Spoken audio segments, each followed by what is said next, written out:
In die nuus vanaand, wenkbroue lig oor samesprekings tussen Iran en die VSA. 'n Aansoek word oorweeg dat ontginningsregte aan die Weskus teruggetrek word.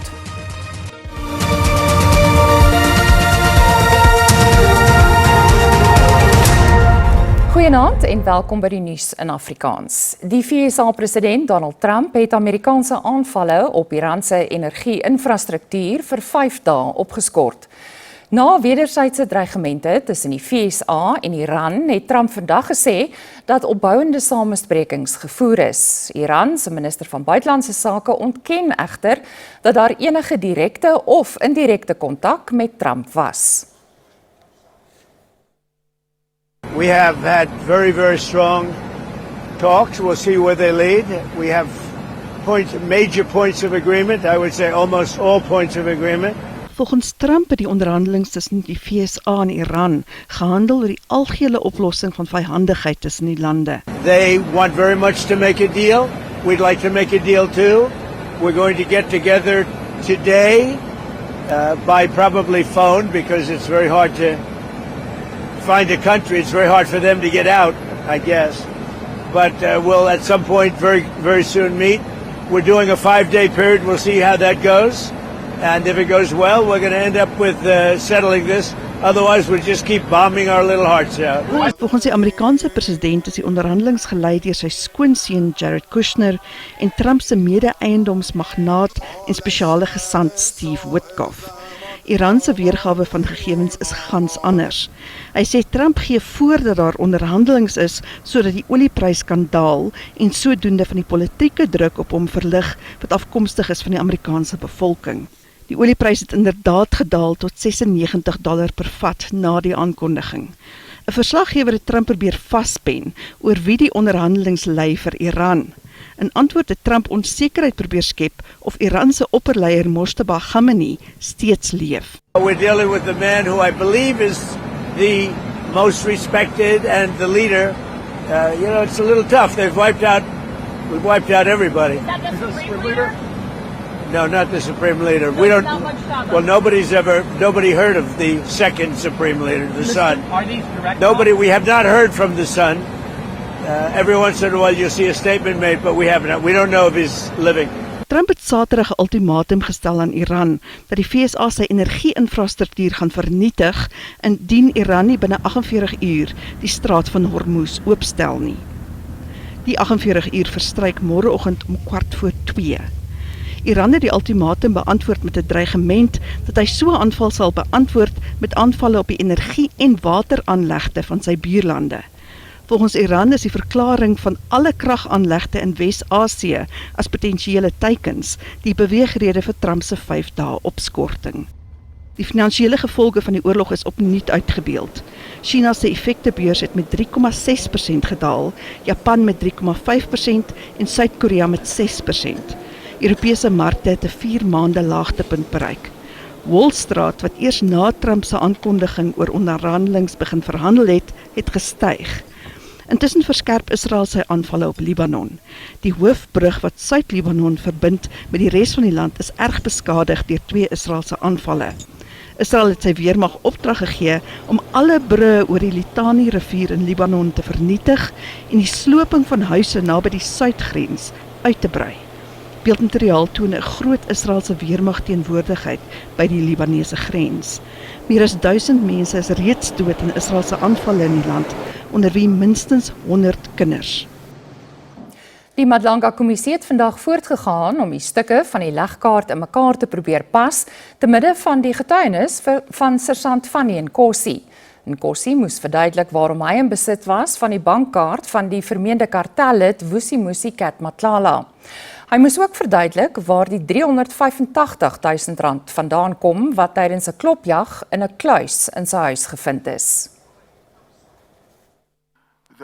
Nkosi het 4 teenstrydige weergawe gehad oor die bankkaart wat die wenkbroue laat lig het. Sy verduideliking dat die kontantbedrag vir die verkoop van 'n voertuig was, is ook bevraagteken.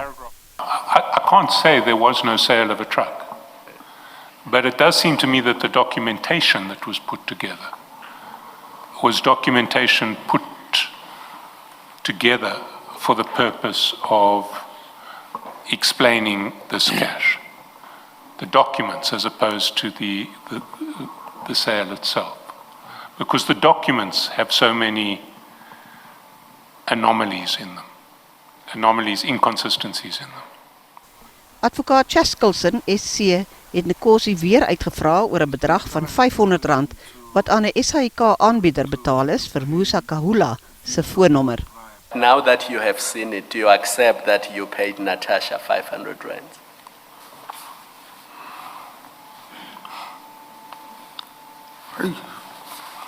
No, I accept it. And do you accept that 500 was, in your words at the top of 1344, a token of appreciation for giving you Musa Kahula's number?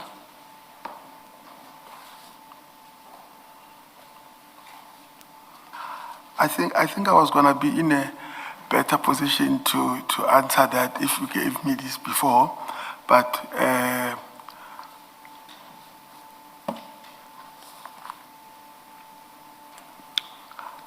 I will check it. Maybe we can pack it, then we'll check it, then I'll come back to it.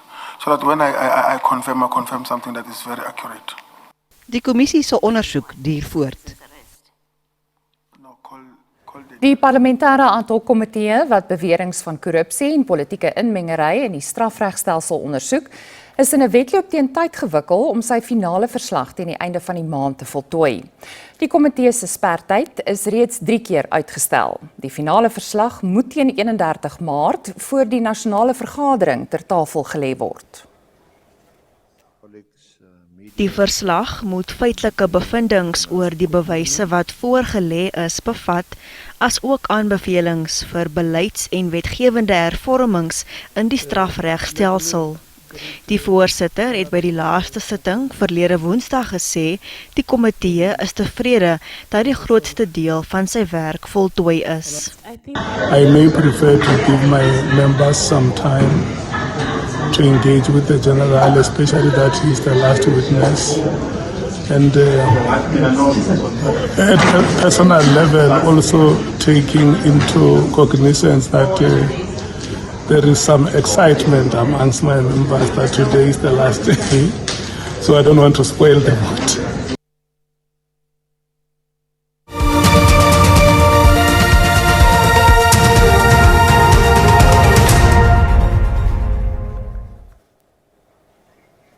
Die Britse polisie sê 4 ambulanse wat aan 'n Joodse gemeenskapsorganisasie behoort, is in die noorde van Londen aan die brand gesteek. Volgens die polisie word die voorval as 'n antisemitiese haatmisdaad beskou. Geen beserings is aangemeld nie. Aanvalle teen Joodse instellings wêreldwyd het toegeneem sedert die begin van die oorlog in Gaza in Oktober 2023. Aanvalle op Joodse instellings is ook sedert die begin van die VSA en Israel se konflik met Iran in Amsterdam en Rotterdam in Nederland en in Liège in België aangemeld. Die LaGuardia lughawe in New York in die VSA is tot verdere kennisgewing gesluit nadat 'n vliegtuig van Air Canada Express kort nadat dit geland het teen 'n brandweerwa gebots het. Amerikaanse media berig dat die vlieënier en die medevlieënier weens beserings dood is. 'n Aantal passasiers is ook beseer. Die vliegtuig met sowat 76 mense aan boord het uit Montreal in Kanada vertrek. Die bulletin gaan net hierna voort met nog plaaslike nuus en ook die ekonomiese aanwysers. Bly by ons.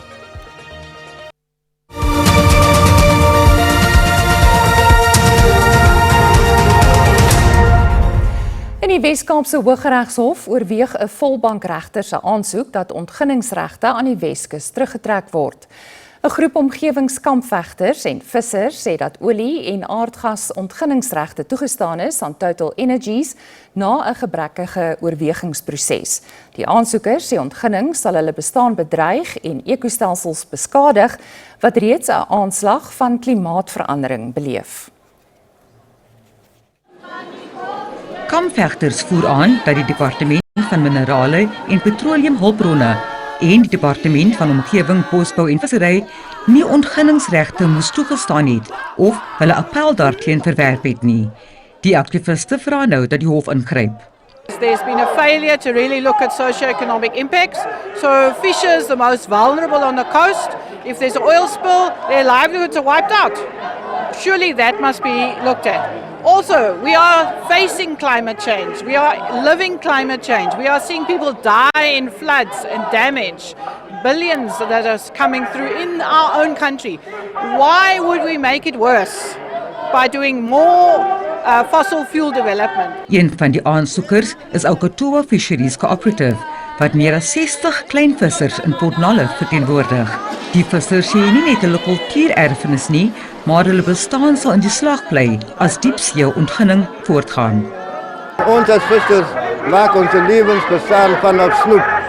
Alreeds in Namibië kan ons sien 2 jaar terug was daar geen snoep in Port Nolloth weens die impak wat die drilling net langs ons maak van onze buurstad Namibië.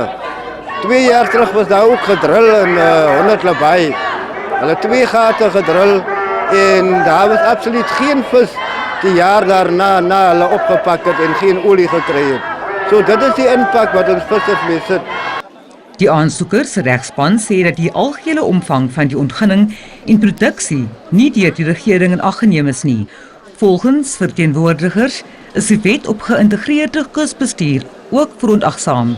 Olie saai net verwoesting as dit in die see beland.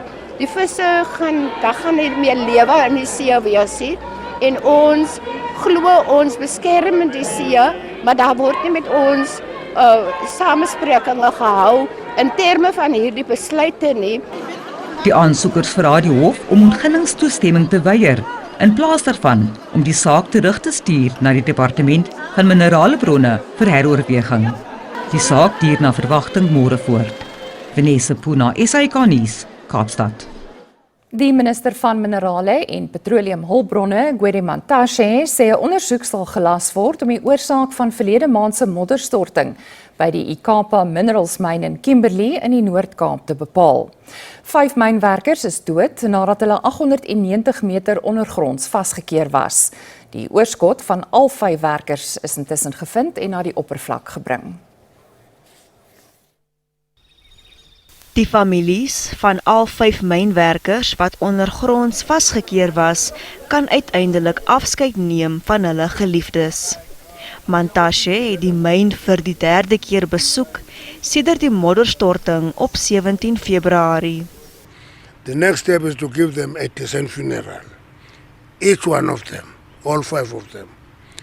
Number 3 is now the right time for the investigation to start, which will be led by the Chief Inspector of Mines, who is here next to me. And he must discover where does that water come from, why a mud rush, why in a diamond mine, we're used to less dangerous mud rushes in gold mines. In diamond mines, it's something new. 'n Paar weke na die modderstorting het die diamantmyn ook om voorlopige likwidasie aansoek gedoen. Meer as 1000 werkers sit nou sonder werk en het nie hulle laaste maand se salarisse ontvang nie.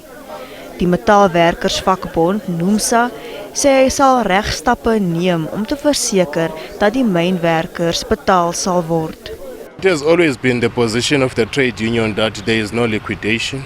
It was just a situation of the CEO of this company being opportunistic of the incident of the 17th.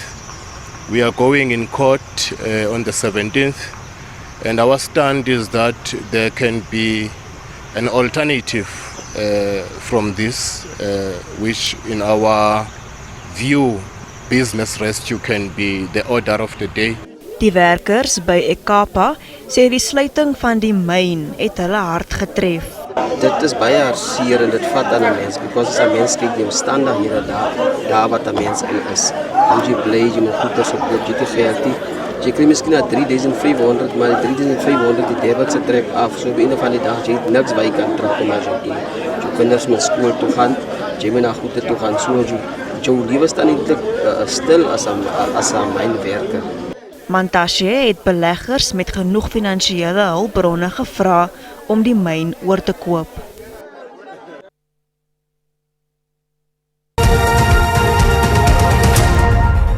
En nou vir die markaanwysers soos om 5:00 vanmiddag met die sluiting van die JSE.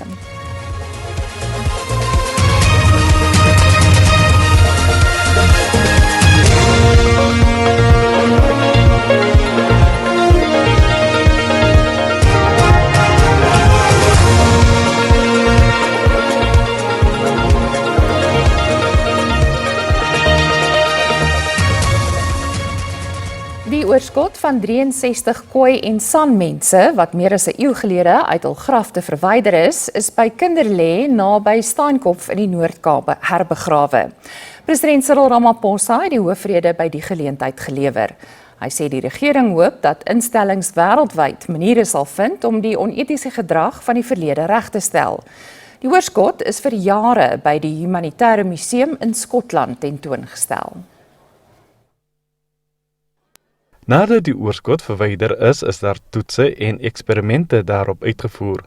Later is die oorskot in museums tentoongestel. Deur die Hemelse Vader ingegee en voorgelei om hierdie proses te hanteer met datum en al. En alles perfek op die eindproduk. Ek het die woord om die emosie te beskryf nie. Jy weet gister wat die oorskotte kom, toe voel dit, daar's iets binne in my om te aanskou. Dis nie meer 'n praatjie nie. Die werklikheid het nou voor my aangesig afgespeel. Die president sê die regering neem standpunt in teen die tentoonstelling van die oorskot van voorvaders. When these remains were taken away, they were not just being taken away, they were being stolen.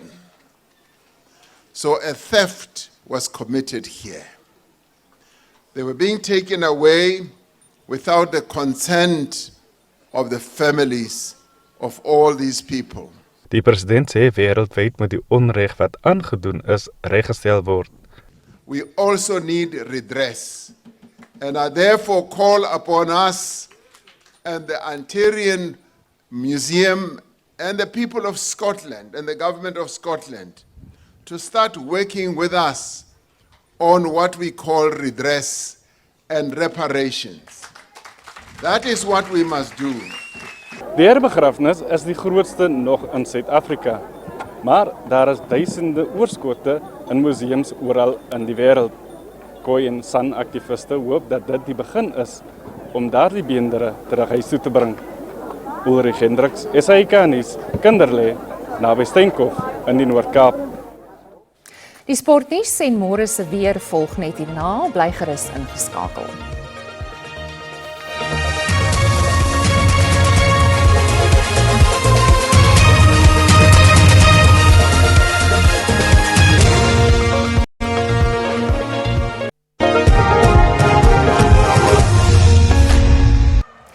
En ten slotte, 'n jong langafstandatleet Patrick Bowman was amper 15 uur op die pad en het 'n afstand van 100 km voltooi om geld in te samel vir kinders wat gesigchirurgie nodig het om hulle lewens te verander. Bowman het ten bate van die Smile Stichting deelgeneem aan die Prom Backyard Ultra. Die wedloop, bekend as die Prom, is 'n maraton met 'n verskil wat al hoe gewilder raak onder atlete. Dit word in openbare ruimtes gedoen wat dit die naam van backyard gegee het. Deelnemers het 'n uur om 'n 7 km sirkelroete langs die kus te voltooi voordat hulle met die volgende 7 km moet begin. As jy die 7 km in minder as 'n uur kan voltooi, is daar tyd om te rus. Die doel is egter om te kyk watter atleet die langste kan uithou. It's really just a test of the mind and body, and I think a nice way to also do that is to have something to support. So every lap is kind of just in support of children who are born with facial conditions, they had no say, and it's me trying to just raise money and give them the chance to live a normal childhood. Die Smile Stichting is 'n nie-regeringsorganisasie wat kinders met gesigsafwykings soos gesplete verhemeltes help om die nodige rekonstruktiewe operasies te kry. These children, they are bullied, they are called names, they look different, they feel different, their self-esteem is low. But once they've had these operations, which the money collected is for the operations, it makes a huge difference. Die Smile Stichting ondersteun 17 hospitale met fondsinsameling en operasies word weekliks in onder meer die Tygerberg Hospitaal uitgevoer. I went to Tygerberg Hospital with Smile Foundation and got to meet some of the children, the doctors, the nurses. Yeah, it was really incredible seeing where the money goes. And yeah, it's nice to put like a name to or a face to what I'm doing. Bowman se doel was om R25,000 in te samel en teen 12 uur het hy dit behaal net toe hy begin het met sy 7de sirkelroete. Hy wou aanvanklik 24 uur aan mekaar hardloop, maar na 15 uur het sy bene begin pyn. Bowman het egter 15 keer die sirkelroete voltooi om 'n afstand van 100 km af te lê en om 'n kind se lewe vir altyd te verander. Dis dan al vir vanaand. Geniet die res van die week wat voorlê en sterkte. Totsiens.